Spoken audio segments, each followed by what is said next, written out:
चौथा चैप्टर शुरू किया था। चौथे चैप्टर का नाम है गति के नियम, न्यूटन लॉ ऑफ मोशन। गति के 3 नियम बताए थे मैंने आपको।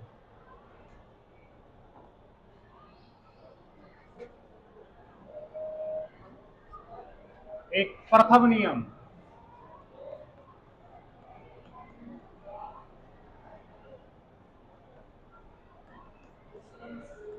और पहले नियम को जड़त्व का नियम भी कहते हैं।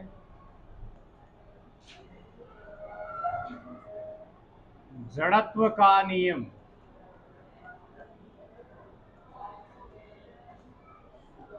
फिर दूसरा जो मेन मतलब बल की वैल्यू होती है ना, F बराबर एम ए, उसको सिद्ध किया था, यानी कि सेकंड नियम।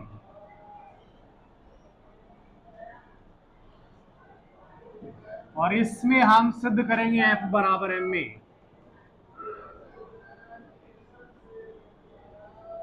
और तीसरा नियम है एक्शन रिएक्शन, यानी क्रिया प्रतिक्रिया का नियम।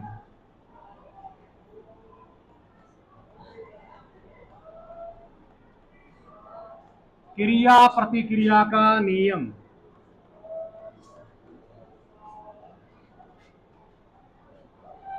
तीनों नियम पढ़ने से पहले मैंने आपको जड़त्व के बारे में पढ़ाया। जड़त्व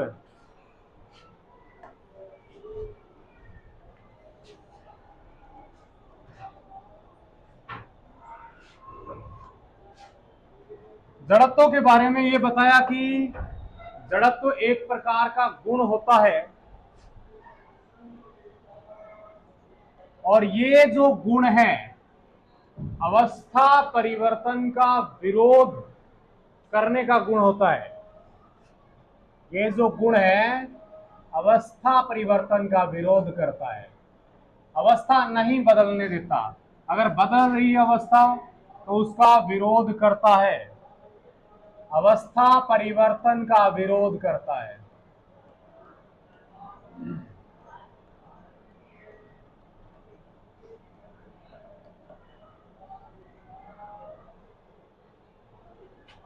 जड़त्व की माप, जड़त्व की माप के बारे में मैंने आपको बताया। जड़त्व की माप होती है द्रव्यमान, द्रव्यमान से डिसाइड होता है।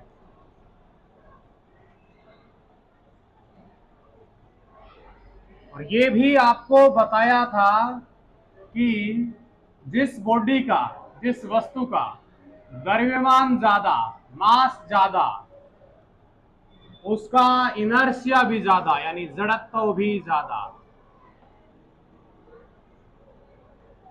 इनर्शिया। और जिस बॉडी का मास कम होगा, द्रव्यमान कम होगा, उसका इनर्शिया भी कम होगा, इसका जड़त्व भी कम होगा।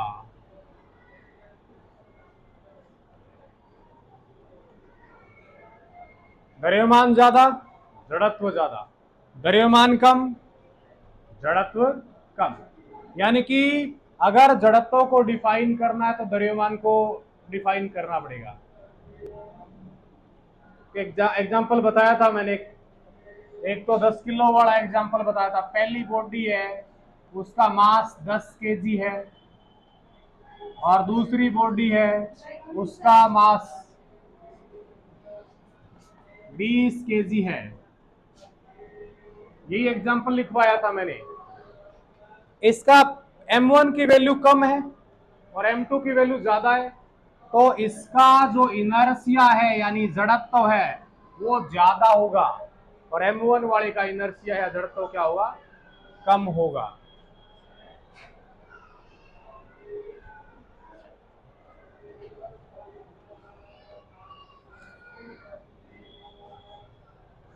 इलेक्ट्रॉन,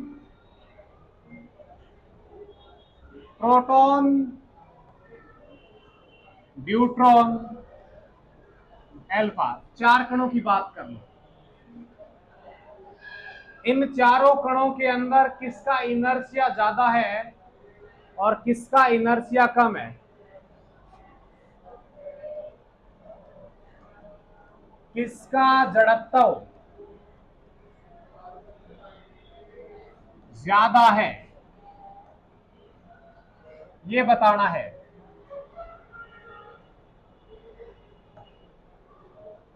तो सिंपल सी बात है, सबका मास चेक करो, जिसका द्रव्यमान ज्यादा होगा जड़त्व ज्यादा होगा। इलेक्ट्रॉन का द्रव्यमान, mass of electron 9.1 into 10⁻⁻31 kg। 9.1 गुणा 10⁻⁻31 किलो ये इलेक्ट्रॉन का द्रव्यमान होता है, बहुत ही कम होता है। प्रोटॉन का द्रव्यमान,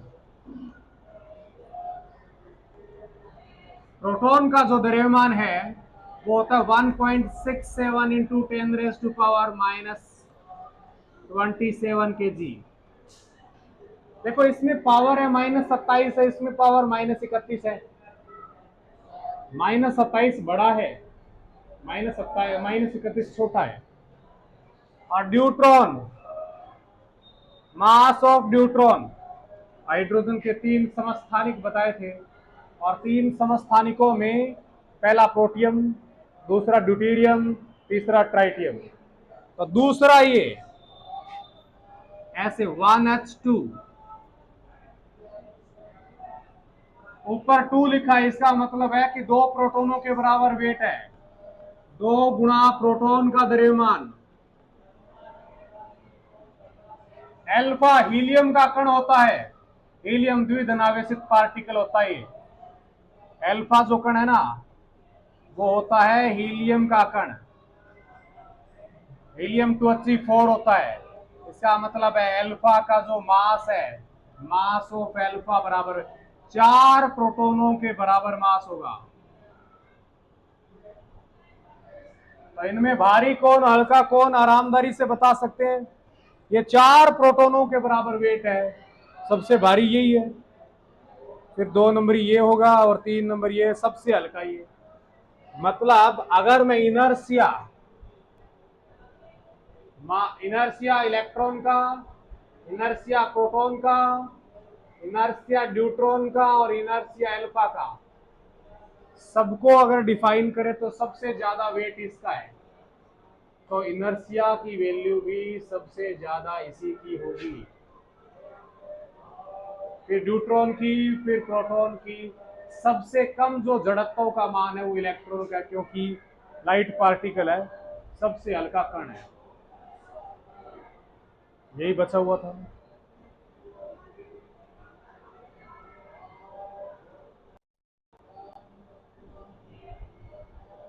अब ये जड़त्व की कहानी खत्म हुई। अब पढ़ना अपने को जड़त्व का नियम क्या होता है।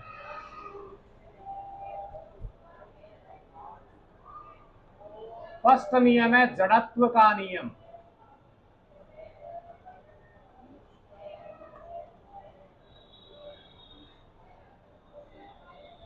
और जड़त्व 3 प्रकार का डिफाइन किया था हमने। पहले कौन से प्रकार थे जड़त्व के? जड़त्व के प्रकार 3 प्रकार के जड़त्व बताए थे। पहला स्थिर जड़त्व,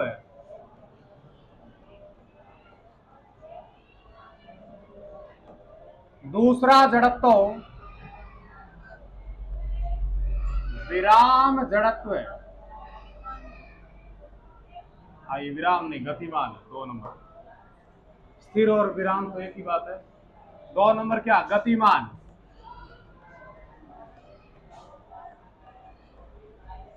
गतिमान जड़त्व है। और तीसरा दिशा जड़त्व, दिशा जड़त्व।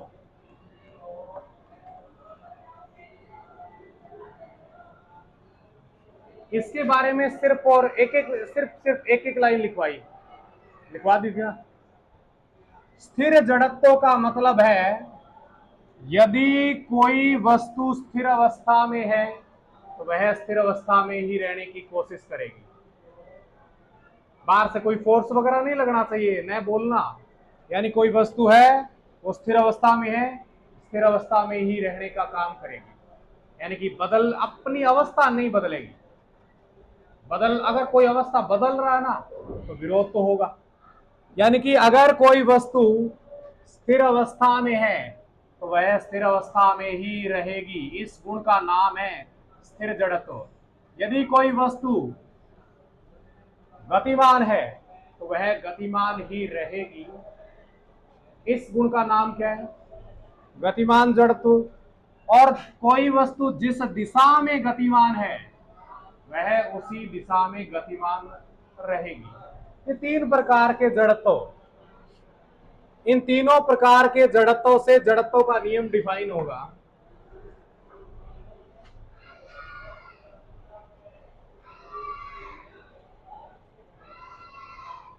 जड़त्व का नियम,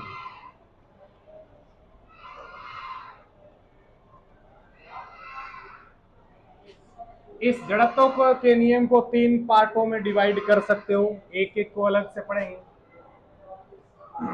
पहला पार्ट है स्थिर जड़त्व का नियम या विराम जड़त्व का नियम। स्थिर जड़त्व का नियम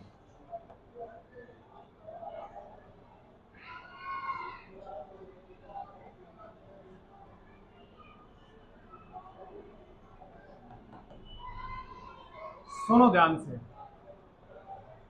स्थिर जड़त्व के बारे में जानते हैं कि कोई वस्तु स्थिर है तो वह स्थिर ही रहेगी, यानी कि अवस्था नहीं बदलेगी। अब इसमें एक लाइन और ऐड करनी है, केवल एक लाइन और ऐड करनी है। क्या? यदि कोई वस्तु स्थिर अवस्था में है तो वह स्थिर अवस्था में ही रहेगी जब तक उस पर कोई बाह्य बल कार्यरत ना हो। देखो, बाहर से फोर्स लगाएंगे तो ये अवस्था बदल जाएगी। यदि कोई वस्तु स्थिर है तो वह स्थिर ही रहेगी जब तक उस पर कोई बाह्य बल कार्य ना करे। एग्जाम्पल की बात करें, अगर मैं इसका उदाहरण दूं तो मैं उदाहरण दे सकता हूं कि जैसे कांच के गिलास के ऊपर एक गत्ता रख दिया। मान लो गिलास के ऊपर एक गत्ता रख दिया।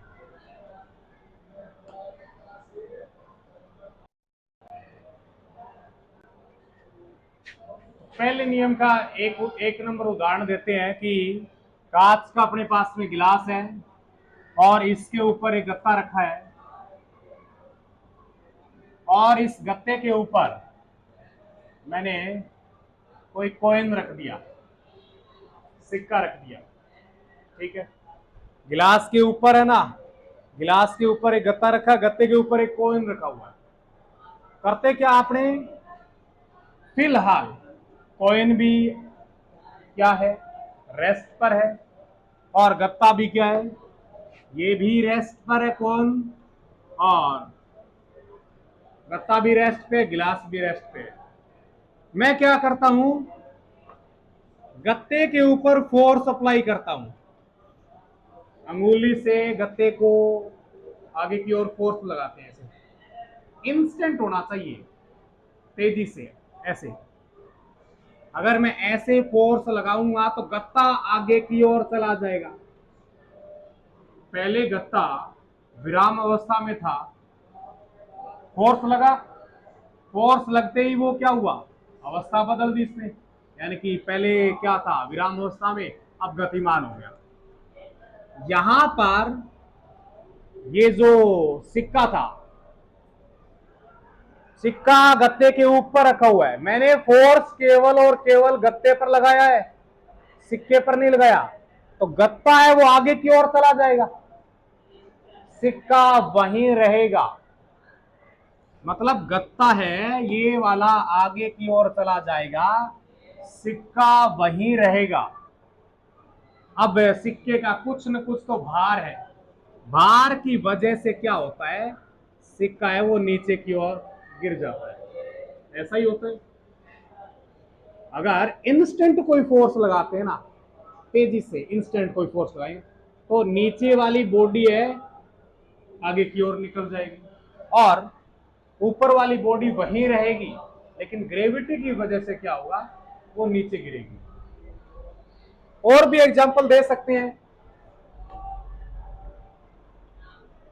दूसरा एग्जांपल मान लो, कैरम बोर्ड की गोटियां होती है ना,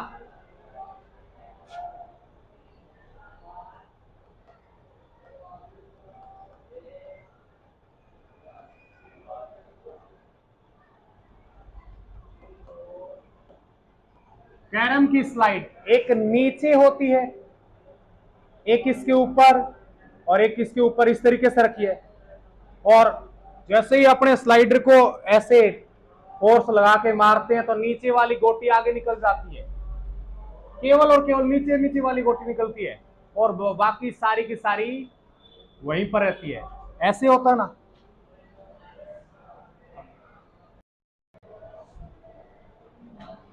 इस तरीके से डिफाइन कर सकते हैं। अपने पास में ये मान लो कैरम की गोटियां हैं,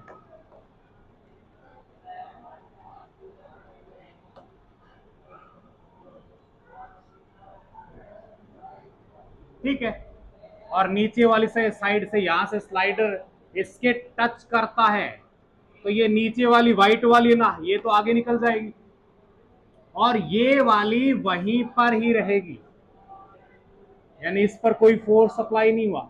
ये विराम अवस्था में थी, विराम अवस्था में रहने का ही प्रयास करेगी और भार की वजह से क्या होगा, थोड़ी सी नीचे आ जाएगी, यही काम होगा। ऐसे भी एक दो और एग्जांपल बता सकते हैं, जैसे डंडे की सहायता से दरी को झटकाना।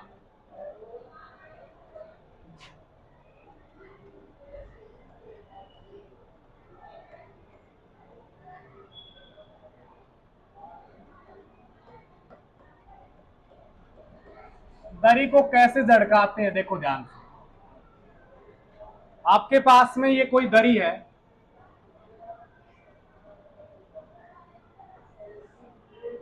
और इसमें मिट्टी के कण चिपके हुए हैं, ठीक है।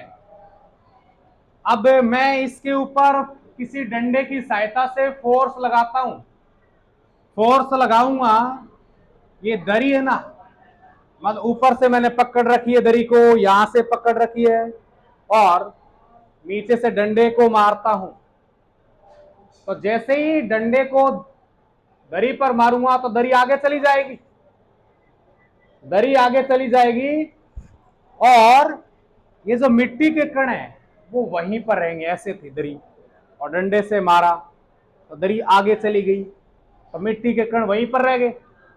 मिट्टी के कणों का कुछ न कुछ तो वेट होता है ना, उसकी वजह से वो नीचे की ओर गतिमान हो जाएंगे और मिट्टी सारी की सारी जमीन पर आ जाएगी। इस तरीके से धड़कती है।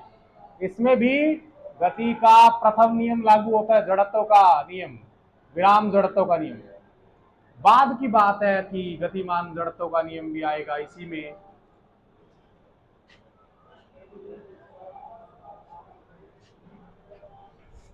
इस तरीके से कोई भी एग्जाम्पल जो एक वस्तु अपनी अवस्था परिवर्तन का अगर विरोध कर रही है तो इसके अंदर एग्जाम्पल आ जाएगा। दूसरा जो नियम है इसी का, जड़त्व का दूसरा नियम कौन सा था, गतिमान जड़त्व का नियम। गतिमान जड़त्व का नियम।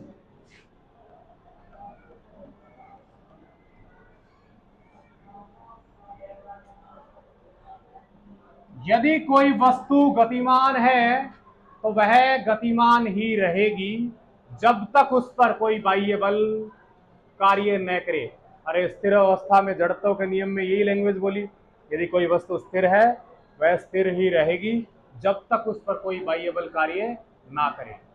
तो यहां पर भी यही लैंग्वेज बोलनी पड़ेगी, बस गतिमान नाम बोलना पड़ेगा। यदि कोई वस्तु गतिमान है तो वह गतिमान ही रहेगी जब तक उस पर कोई बाह्य बल कार्य न करे। एग्जाम्पल ये लेके चलता हूं। वैसे और भी दे सकते हैं।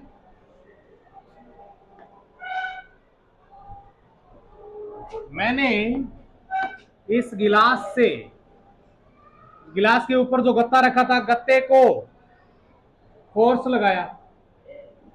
अरे गत्ते को फोर्स लगाने से पहले गत्ता विराम अवस्था में था। गत्ते को फोर्स लगाने से पहले विराम अवस्था में था, लेकिन जैसे ही फोर्स लगा दिया क्या होगा? गत्ता आगे की ओर गतिमान हो जाएगा। और अपने को फील ऐसे आता है, गत्ता जमीन पर गिरता है।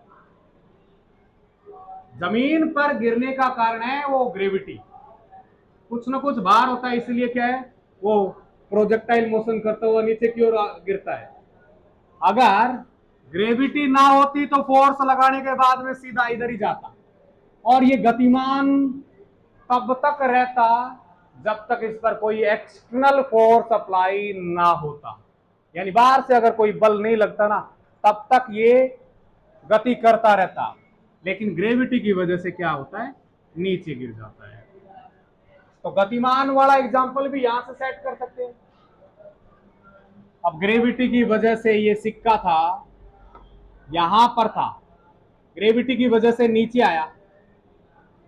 ये तब तक नीचे आएगा जब तक कोई एक्सटर्नल फोर्स अप्लाई नहीं होगा। नीचे जमीन आ गई, मतलब नीचे पेंदा आ गया गिलास का, जैसे टकराया। अगर पेंदा नहीं आता और नीचे जगह होती तो ये और गतिमान रहता।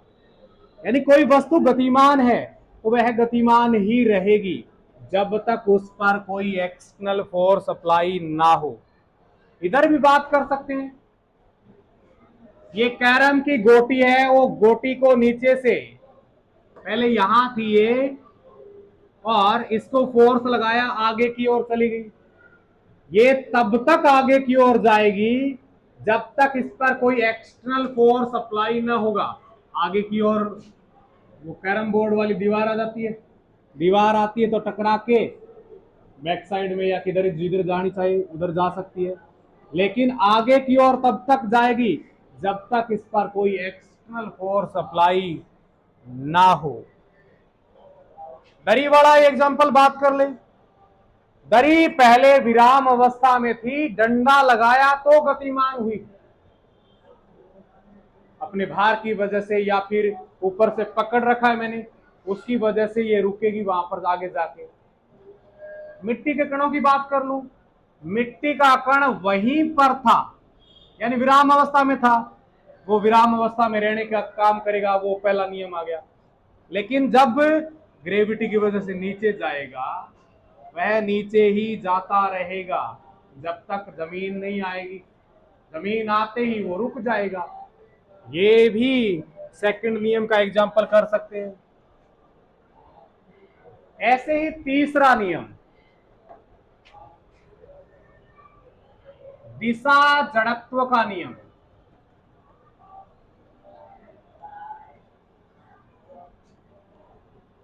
दिशा जड़त्व का नियम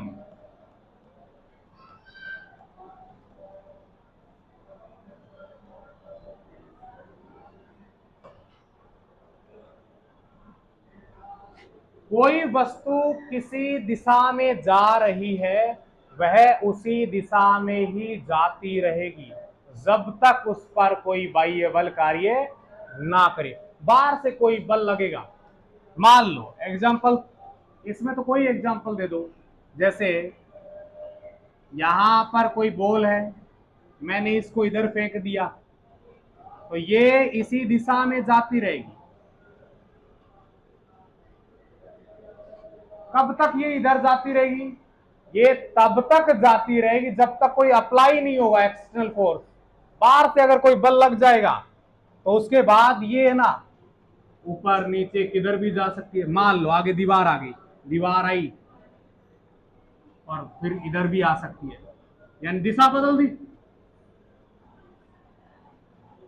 आगे दीवार आ गई मान लो, तो यहां से दिशा बदल जाएगी, इधर दीवार आ गई, ऐसे दिशा बदलती रहेगी।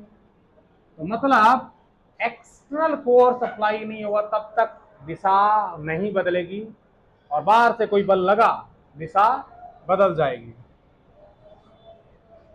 तीनों को एक साथ में डिफाइन करते हैं, तीनों जड़त्व के नियमों को, विराम जड़त्व, गतिमान जड़त्व और दिशा जड़त्व, तीनों को एक एग्जाम्पल से डिफाइन करें। मान लीजिए मेरे पास में एक पिस्टन है, बंदूक,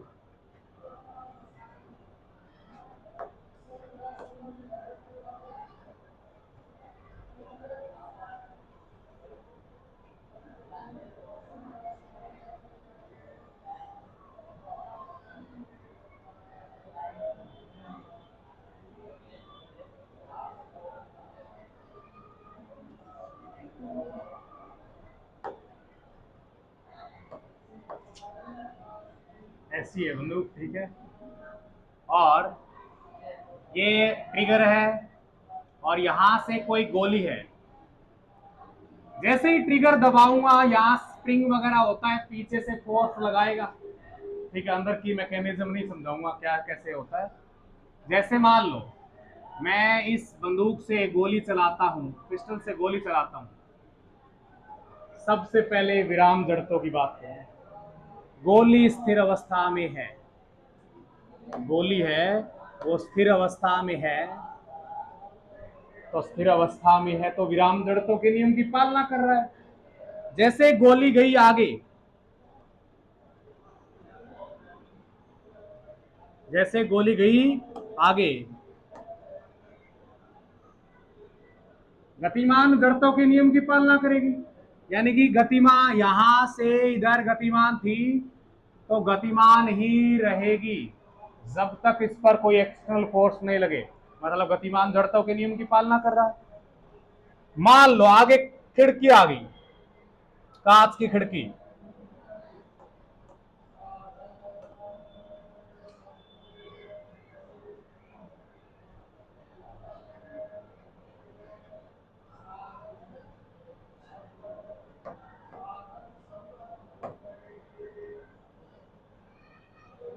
ओके, इसके अंदर गोली जाएगी।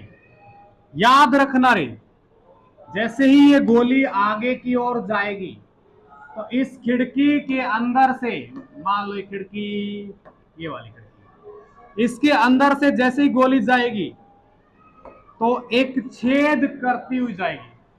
पत्थर मारते हो ना तो फूट जाता है शीशा, गोली अगर खिड़की से मारेंगे पूरा शीशा नहीं फूटता। अब यहां पर स्टोरी सुनिए, तो यहां से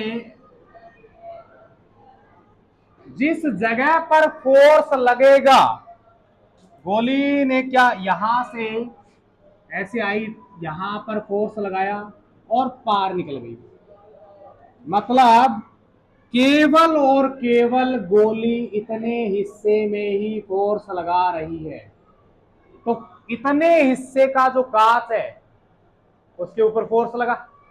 पहले इतने हिस्से का कांच था वो स्थिर अवस्था में था, और जैसे ही फोर्स लगा तो इतने इतने हिस्से वाला तो गतिमान हो गया, गतिमान जड़त्व के नियम की पालना करेगा।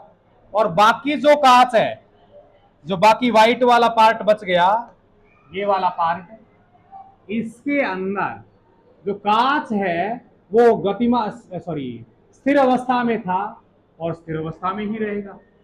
केवल और केवल इतना इतना पार्ट का कांच है वो आगे जाएगा, आगे जाएगा कांच, वो तो गतिमान जड़त्व के नियम की पालना करेगा, और जिस दिशा में जाएगा वह उसी दिशा में जाता रहेगा, दिशा जड़त्व के नियम की पालना करेगा। बाकी जो बचा हुआ कांच है वो विराम अवस्था में है तो विराम जड़त्व के नियम की पालना करेगा। अब ये कांच के टुकड़े, मान लो आगे दीवार आ गई, तो गोली आगे जाके धस चुकी है भाई, गोली आगे जाके यहां पर धस गई, मतलब एक्सटर्नल फोर्स आगे खड़ा है। जैसे गोली जाएगी, एक्सटर्नल फोर्स ज्यादा है इसलिए गोली वहीं पर रह गई। यानी अगर ये एक्सटर्नल फोर्स ना होता, दीवार नहीं होती, तो गोली आगे जाती रहती। कांच के टुकड़े की बात करूं, ये जो कांच के टुकड़े यहां पर थे वो नीचे की ओर बिखर जाएंगे, कोई किधर ही कोई किधर ही, इस तरीके से। इसका मतलब ये है कि कांच के टुकड़ों पर फोर्स लगा, जिस दिशा में जा रहे हैं वो उसी दिशा में जाते रहेंगे, वो दिशा जड़ता हो गया। गतिमान है तो गतिमान रहेंगे, वो गतिमान जड़ता हो गया। और बाकी जो कांच है वो स्थिर अवस्था में है, ये स्थिर जड़त्व के नियम की पालना करेंगे। ये तब तक पालना करते हैं जब तक इस पर कोई बाह्य बल कार्य ना करे। इसके अंदर एक अपने पास में संवेग का टॉपिक है। संवेग,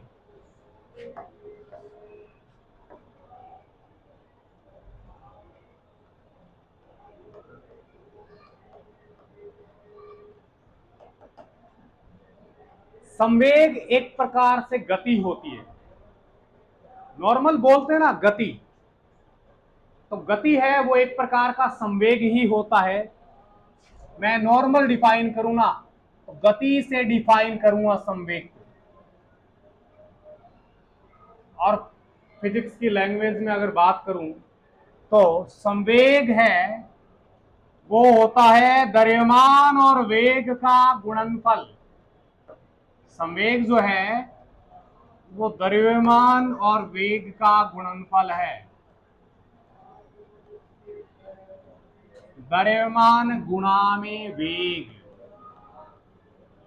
मान लीजिए कि आपके पास में कोई गेंद है, m द्रव्यमान की गेंद है, और आपने इसको फेंक दिया, v वेग से आपने फेंक दिया। इसका मतलब है कि आपने उसको वेलोसिटी दे दी। मास और वेलोसिटी का दोनों का गुणा कर दो, द्रव्यमान और वेग का गुणा कर दो, गुणनफल से जो राशि प्राप्त होगी वो भौतिक राशि क्या होगी? संवेग होगी। ये फॉर्मूला आप लोगों को याद होना चाहिए। संवेग बराबर द्रव्यमान इंटू वेग। अगर मैं प्रतीक के रूप में लिखूं तो संवेग को छोटे p से लिखते हैं, द्रव्यमान m और वेग v। संवेग का सूत्र होता है p बराबर में mv। m कण का द्रव्यमान है, v कण का वेग है, और p क्या है? संवेग है। ठीक है। संवेग का मात्रक की बात करें, मात्रक यूनिट,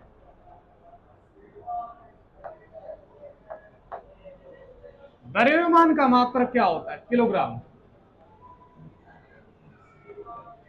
वेग का मात्रक क्या होता है? मीटर प्रति सेकंड। तो संवेग का मात्रक होगा किलोग्राम मीटर प्रति सेकंड। ये मात्रक हो गया एम की एस मात्रक। सीजियस मात्रक की बात करूं तो किलोग्राम की जगह क्या लिखना पड़ेगा? ग्राम। और मीटर की जगह क्या लिखना पड़ेगा? सेंटीमीटर। और सेकंड तो सेकंड ही रहेगा। ये मात्रक हो गया सीजियस मात्रक। तीसरा मात्रक एफपीएस, किलोग्राम की जगह पाउंड लिखना पड़ेगा। This is pound. और मीटर की जगह फुट बटा में सेकंड। और ये एफपीएस मात्रक है। अगर मैं विमा की बात करता हूं तो विमा आएगी इसकी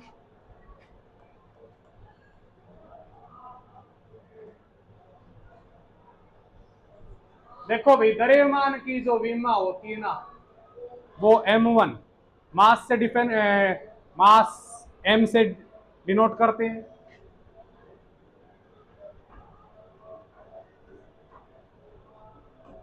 और वेग की जो डायमेंशन आएगी वो क्या होती है? L1t-1। दूसरे चैप्टर में वेग की डायमेंशन आ चुकी है। तो ये L1t-1, ठीक है। दोनों को इकट्ठा अगर करेंगे तो क्या आएगा रे? M1 L1t-1। ये अपने पास में आएगी संवेग की विमा।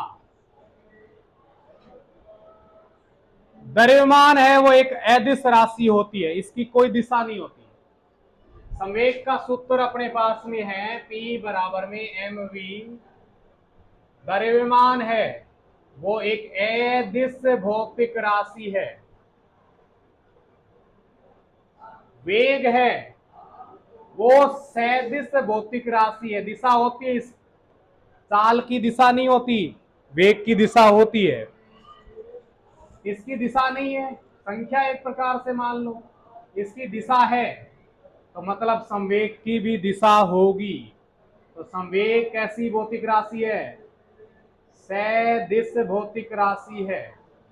संवेग है वेक्टर क्वांटिटी है। संवेग सदिश है क्योंकि वेग सदिश है, द्रव्यमान अदिश है। और इसको अगर सदिश फॉर्म में लिखें तो क्या लिखेंगे?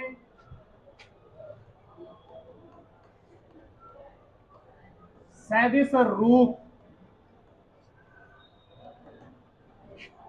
संवेग के ऊपर वेक्टर का निशान लगा सकते हो। द्रव्यमान अदिश राशि है, वेक्टर नहीं लगाना। वेग सदिश राशि बताई है, वेक्टर लगा सकते हो।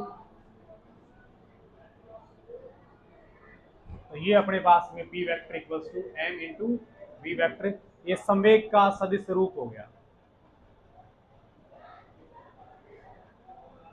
संवेग से रिलेटेड अपने पास में गति का दूसरा नियम आता है। पहले इसके केस वगैरह करेंगे कि कौन किसके समानुपाती है, कौन किसके व्युत्क्रमानुपाती है, कब समानुपाती होगा, कब व्युत्क्रमानुपाती होगा। थोड़ा भेजा खोल लेना रे, इधर देखो।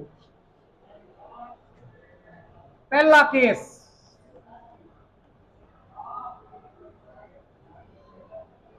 मान लीजिए द्रव्यमान कांस्टेंट है। वैसे भी किसी बॉडी का द्रव्यमान तो कांस्टेंट ही होता है, लेकिन आप लोग जानते होंगे, नहीं जानते, रिलेटिविटी एक थ्योरी होती है।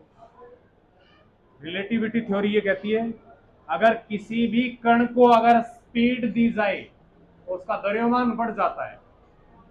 किसी भी कण को स्पीड दी जाए तो मास बढ़ जाता है। ये m बराबर m naught under root 1 minus v square by c square, कोई रिलेटिविटी प्रिंसिपल होता है, उसके हिसाब से ये डिफाइन होता है। लेकिन वो ना रिलेटिविटी वाली यहाँ पर बात नहीं करेंगे। एक बार नॉर्मल मान लो, फर्स्ट केस में m कांस्टेंट है, m नहीं बदलता है, उस समय ये वाली चीज कांस्टेंट होगी। बचा P और V, और दोनों आमने सामने है। बट्टा में होता व्युत्क्रमानुपाती बोलते हैं, आमने सामने है, समानुपाती। तो मैं ये कह सकता हूं कि P समानुपाती V। P बढ़ेगा तो V भी बढ़ेगा, P घटेगा तो V भी घटेगा। ये नॉर्मल बात है। अब न्यूमेरिकल करने के लिए यहां से फॉर्मूला काम आएगा। अगर कभी भी समानुपाती में इस तरीके का फैक्ट दे रखा है और दो कणों की बात चल रही है, पहले कण का संवेग P1 है, दूसरे कण का संवेग P2 है, पहले कण का वेग V1 है, दूसरे कण का वेग V2 है, ऐसे अगर दे रखा है तो आप लोग ऐसे कर सकते हो P1 बटा P2 बराबर V1 बटा V2। पहले कण के लिए निकाल लो P1 समानुपाती V1, दूसरे कण के लिए निकाल लो P2 समानुपाती V2, दोनों का डिवाइड करोगे तो ये रिजल्ट आएगा रे। आपको है ना, आपको 4 आंकड़ों में से 3 आंकड़े दिए जाएंगे, एक पूछेगा, आराम से कर सकते हैं। ये फॉर्मूला कब लागू है भाई? जब द्रव्यमान की वैल्यू क्या रहती है? कांस्टेंट रहती है। मास अगर कांस्टेंट होगा तब ये वाली वैल्यू डिफाइन होगी।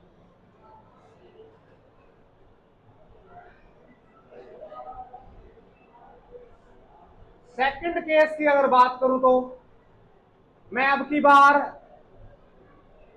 वेग को कांस्टेंट कर देता हूं।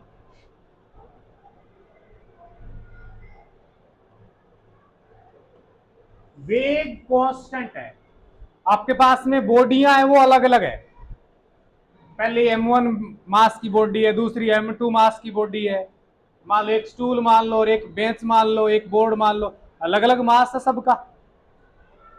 तो यहां पर v कांस्टेंट है तो बचे कौन, p और m बचे। तो ये कह सकता हूं कि अगर द्रव्यमान बदलता है, द्रव्यमान बदलता है, उस समय संवेग द्रव्यमान के समानुपाती होगा। अगर द्रव्यमान बदलता है तो, वरना नहीं। द्रव्यमान बदलता है तो संवेग द्रव्यमान के समानुपाती होगा। और मैं ये कह सकता हूं कि दो कणों के लिए बात करो तो P1 बाई P2 बराबर M1 बाई M2। अगर वेग कांस्टेंट है तो ये भी न्यूमेरिकल करने में काम आएगा। तीसरी बात, इस द्रव्यमान को कांस्टेंट कर लिया, वेग को कांस्टेंट कर लिया, अब उसकी बारी रही। संवेग को कांस्टेंट करता हूं।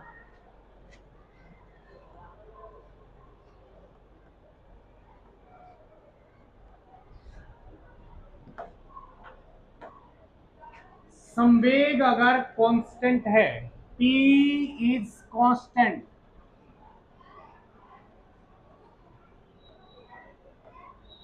अगर संवेग कांस्टेंट है, संवेग का फॉर्मूला क्या था, P बराबर में mv था। ये वाली क्वांटिटी कांस्टेंट हो चुकी है, मतलब नहीं बदले कभी भी। कांस्टेंट का मतलब होता है जिसका मान है वो फिक्स रहे, बदलता ना हो। तो ये P का मान है ना, यहां पर क्या रख दो, कांस्टेंट रख दो, mv।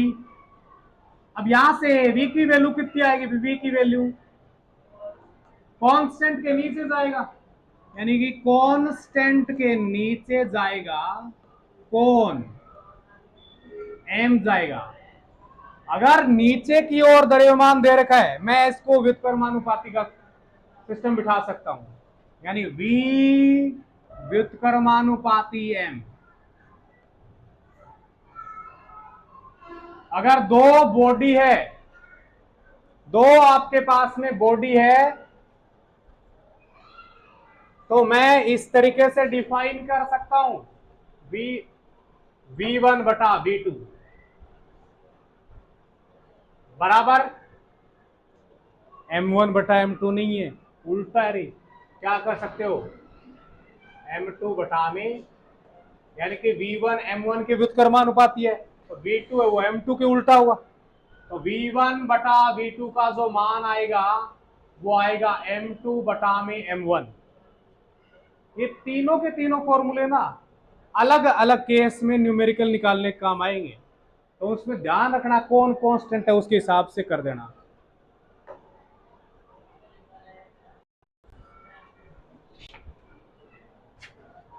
गति का दूसरा नियम,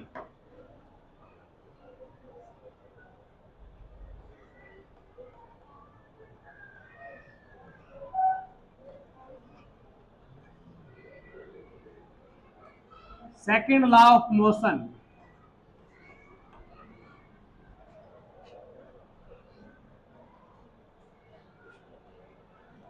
गति का दूसरा नियम या द्वितीय नियम, एक स्टेटमेंट है, इसकी स्टेटमेंट याद होनी चाहिए। संवेग में परिवर्तन की दर, संवेग में परिवर्तन की दर उस पर आरोपित बाह्य बल के समानुपाती होती है।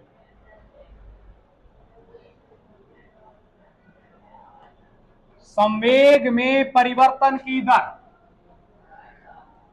संवेग में परिवर्तन की दर, संवेग में जो परिवर्तन की दर है वो उस पर लगाए गए बाह्य बल के समानुपाती होती है।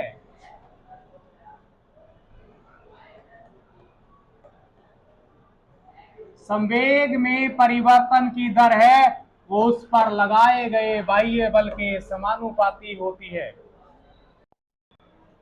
यही अपना नियम है। सेकंड जो नियम है, बाह्य बल के कौन समानुपाती होगा? संवेग में परिवर्तन की दर। संवेग में परिवर्तन की दर बाह्य बल के समानुपाती होता है या होती है? लगाए गए बाह्य बल के समानुपाती होती है। इसका मैथमेटिकल अप्रोच करता हूं मैं। संवेग को किससे लिखते हैं? पी से लिखते हैं। कभी भी दर आए नाम तो याद रखना भाग में समय जरूर मिलेगा, और परिवर्तन मिले तो डेल्टा जरूर लगाना। परिवर्तन अगर मिले तो डेल्टा जरूर लगाना। तो मैं इसको ऐसे डिफाइन कर सकता हूं, डेल्टा पी बटा में डेल्टा टी। ये पी फॉर संवेग, और डेल्टा का मतलब परिवर्तन, और दर का मतलब डिवाइड में टाइम। तो संवेग में जो परिवर्तन की दर है ये वाली वैल्यू किसके समानुपाती होगी? एक्सटर्नल फोर्स के समानुपाती होगी, बाह्य बल के समानुपाती होती है। एफ एक्सटर्नल समानुपाती डीपी बाई डी। डीपी नहीं, delta P by delta T. समानुपाती का कांस्टेंट लगा दो। एफ एक्सटर्नल बराबर के कांस्टेंट लगा दिया, delta P by delta T. आप लोग अगर डेल्टा यूज ना करो, परिवर्तन को अवकलन के रूप में भी डिफाइन कर सकते हैं। यदि आप लोग इसको अवकलन के रूप में डिफाइन करो तो क्या कर सकते हो? एफ एक्सटर्नल बराबर के डीपी बाई dt। संवेग में परिवर्तन की दर उस पर आरोपित बाह्य बल के समानुपाती होती है।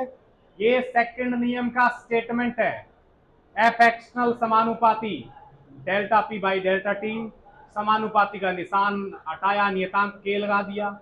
डेल्टा रखो तो डेल्टा कर लो, परिवर्तन अवकलन से भी आता है। तो एफ एक्सटर्नल बराबर में के डीपी बाई डी टी। अपने को सिद्ध करना एफ बराबर एम ए, वही फॉर्मूला है अपने पास में आया। एफ एक्सटर्नल बराबर के डीपी बाई डी आया है। और मैं जानता हूं कि पी का मान क्या होता है। संवेग का भी थोड़ी बार पहले फॉर्मूला पढ़ा था, पी बराबर में एम वी।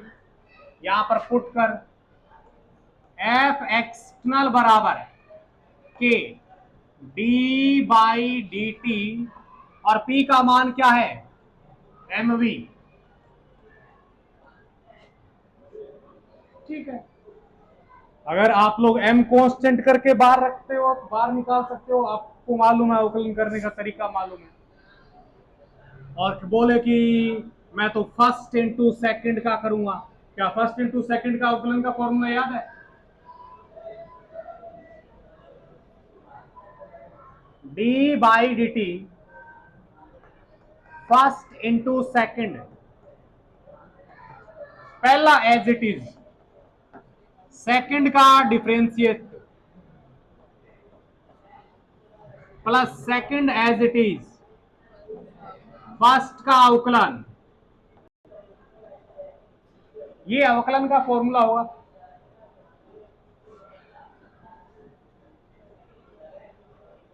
पी का मान एम वी यहां पर पुट किया, इसको फर्स्ट मान लिया और इसको सेकंड मान लिया। अभी जहां जहां फर्स्ट लिखा वो फर्स्ट लिख दो, और सेकंड लिखा वहां पर सेकंड लिख दो। ठीक है। तो यहां पर आएगा एफ एक्सटर्नल बराबर के फर्स्ट एज इट इज, पहला ऐसे का ऐसा, यानी एम का मान ऐसे कैसा रखते हैं। सेकंड का डिफरेंशिएट किया, DV by D T. Second as it is रखा, यानी v एज इट इज रखा, और पहले का अवकलन कर दिया। अगर यहां पर परिवर्ती द्रव्यमान का टॉपिक होता, द्रव्यमान बदलता रहता, तो इसका मान आता कुछ न कुछ। फिलहाल द्रव्यमान की वैल्यू कांस्टेंट है, और कांस्टेंट का अवकलन क्या होता रे? जीरो। ये वैल्यू जीरो, तो मेरे पास में एफ एक्सटर्नल की वैल्यू कितनी आएगी? के एम डीवी बाई dt। आगे वाला सारा डिपार्टमेंट जीरो हो गया। डीवी बाई dt वेग में परिवर्तन की दर त्वरण कहलाती है। वेग बटा समय त्वरण होता है। तो एफ एक्सटर्नल बराबर के एम, इसकी जगह क्या लिखोगे? ए। एफ बराबर के एम में, वहां पर तो अपने पढ़ते थे एफ बराबर एम में पढ़ते हैं। मतलब कांस्टेंट की वैल्यू कितनी मान ली? मान लो ए की वैल्यू कितनी? 1। तो एफ एक्सटर्नल की वैल्यू कितनी आएगी? एम इंटू ए। बल्कि जो वैल्यू पढ़ते हैं एफ बराबर एम में, यहीं से ही पढ़ते हैं।